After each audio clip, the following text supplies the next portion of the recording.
Hi everyone, Baz here. Welcome to my first EMOM video. That's every minute on the minute.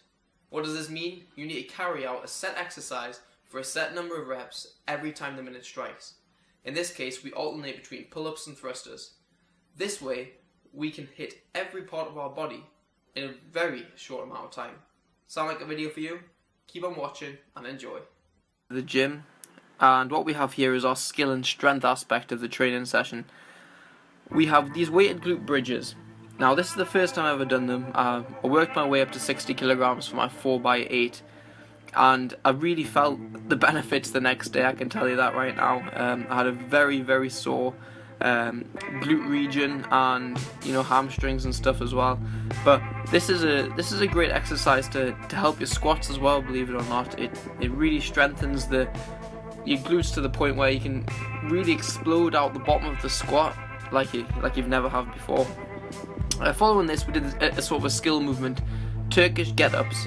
Not many of you have done these before. This is the first time I've actually tried them with at all actually, and we're doing it with a 12 kilogram kettlebell here. And the idea is that you engage your whole core at all times, and you need to stare at that kettlebell. It's a quite a tricky movement. If you'd like me to describe that to you one day, just mention that in the comments, and I'll show you how it's done. But we'll move on to the workout, the EMOM, the every minute on the minute right now. And this is minute 1, and I'm there in the red shirt doing the thrusters with 16 kilogram kettlebells. I soon lived to regret that because I did find the whole workout quite comfortable, and wish that I went for the 20 kilogram kettlebells, which would have been an RX workout, my first RX workout.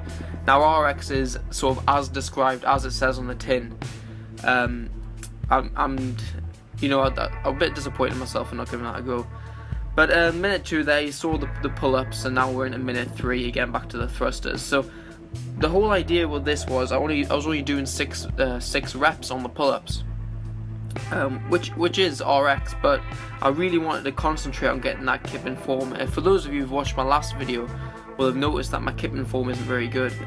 Obviously this is just because it's the first time I'm doing it.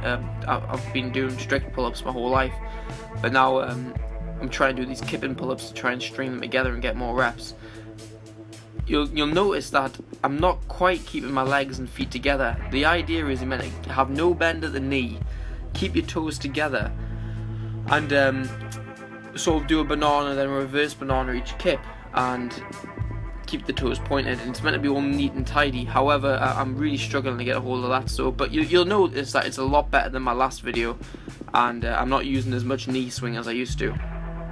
So now in minute 6, back to these kips. So you'll see it's a bit better here actually. I pull up, it's almost as if you're bench pressing away from the bar when you're at the top to get back in your swing. So it's a push away.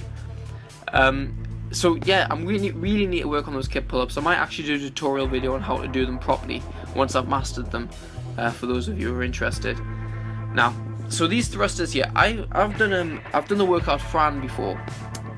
For those of you who don't know what Fran is, it's 21 thrusters, 21 pull-ups, 15 thrusters, 15 pull-ups, 9 thrusters, 9 pull-ups, and that's with a 42.5 kilo barbell to do the thrusters. Now, I find them incredibly difficult with the barbell. I find it difficult to string any more than about 10 together. However, with the kettlebells, I find them incredibly easy. I really think it's a lot of people think it's more difficult because of those the added axes, the added stability axes. But no, I do find it a lot more comfortable and a lot easier to complete. And so as you can see, I actually fly through them I do it within about 10 seconds of the first 10 seconds of each minute, really comfortably.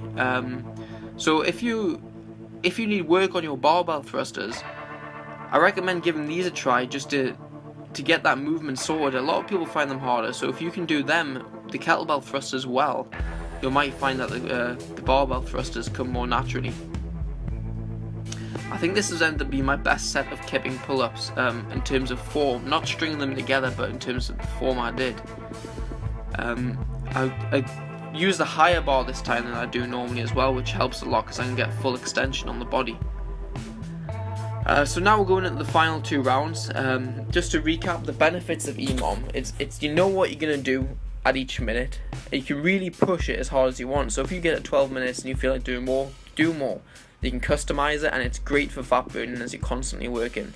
However, there is a few negatives, as I mentioned earlier. If you start out too easy, then it's not going to be tough enough throughout the whole workout.